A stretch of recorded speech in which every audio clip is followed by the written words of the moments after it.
Hey, I'm Lenny Wong, And I'm Steve Garris. and today we're going to talk about what they're not telling you about the blended retirement system. How's that for a clickbait title? Are we desperate for views or what? Well, there's one thing I know for sure. There's a ton of stuff on the internet about the new retirement system, or BRS. There's the DoD online training, there's calculators, there are plenty of articles and papers describing it. But despite all that stuff, there's one piece of information everyone refuses to give, Yep, and ironically, it's the one thing everyone wants. and that's advice. People are starving for some kind of guidance, counsel, or direction on the decision to opt into BRS.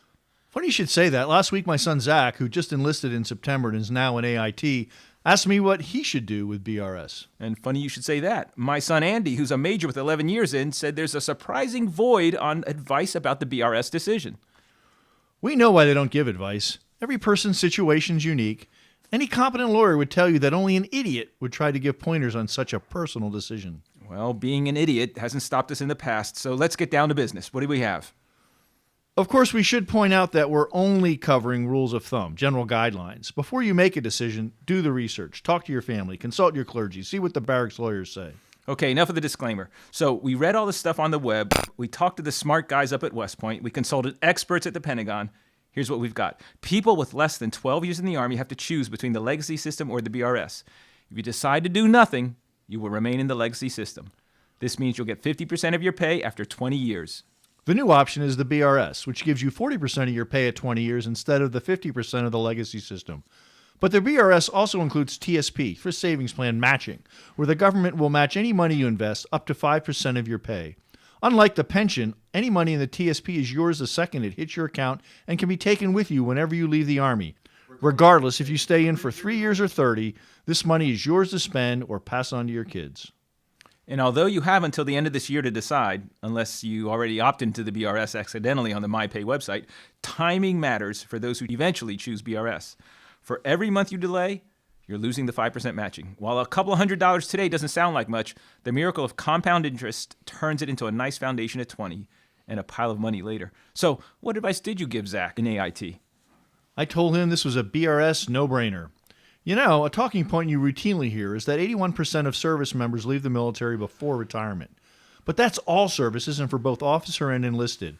When you slice the data and focus on just enlisted Army, you find out that 92% of enlisted soldiers leave before retirement. Regardless of whether Zach thinks he's going to make the Army a career or not, the numbers say that he's probably not gonna. For him, BRS is the way to go. What'd you tell Andy? I advised him that sticking with the legacy system is best. Yeah, kind of another no-brainer. Do nothing and stay in the legacy system. So, if you're a first-term enlistee, opt into the BRS. If you're an officer and have over 10 years under your belt and grad school coming up, stay in the legacy system. But that's pretty cheap advice. You're probably out there wondering, well, what about the rest of us in between? Which is just about everyone. Let's talk enlisted soldiers first. There are 3 bins of people. The first bin is easy. If you're not absolutely sure you want to stay in the Army, regardless of any other factor, don't be cruel. Opt into BRS. The second bin for enlisted are those soldiers who are A, sure they want to stay in, and B, the Army has sent clear signals that they'll be retained through 20 years. If you're in this bin, you should probably stay with legacy. But looking at the numbers, you have to be realistic. Keep in mind that for enlisted soldiers with 7 years' time in service, 2 out of 3 will leave before 20. And even for enlisted soldiers with 10 years in, 1 out of 2 leaves before 20. With those kinds of odds, you better be sure the Army really wants you to stay in if you're going to go for legacy. Clearly, the closer you are to 12 years' time in service, the less uncertainty. But again, for enlisted soldiers, if you're sure you want to stay and you're really sure the Army wants to keep you, legacy is the way to go. And that leaves us with the third bin for enlisted soldiers. These are soldiers who really want to make it a career, but they realize that either their performance or the Army's needs might prevent them from realizing their dream. For soldiers in this bin, don't overthink this. Opt into BRS. Unlike sticking with the legacy, it's not an all-or-nothing option. The BRS option still gives you 40% at 20, plus you'll have the TSP matching money to take with you.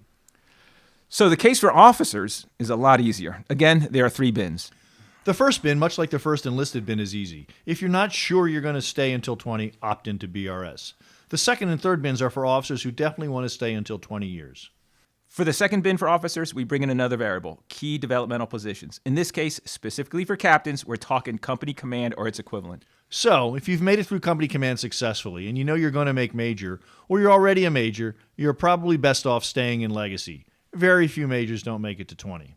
In the third bin are all officers who have not yet completed their Captain KD position or have completed it and are not positive that they will make major because their file isn't competitive enough.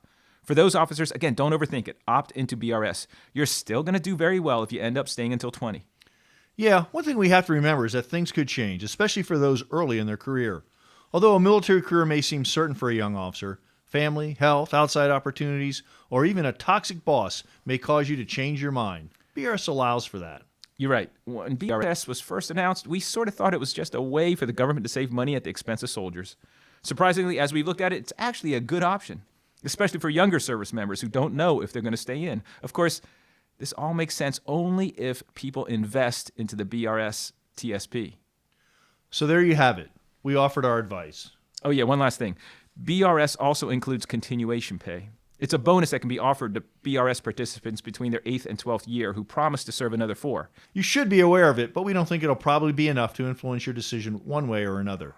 Okay, finally, that's our advice. Take it for what it's worth. It's only advice. Again, check out your situation and you make the decision. And don't forget, the BRS is only worth it if you invest into it. We'll put a bunch of links below for other resources to assist you in your decision. Well, what question do you want to answer next? How about, why are we cartoon characters in this video? Yeah, what are they trying to hide? Maybe they're trying to tell us something. Anyway, if this video has been helpful, give us a thumbs up or leave a comment.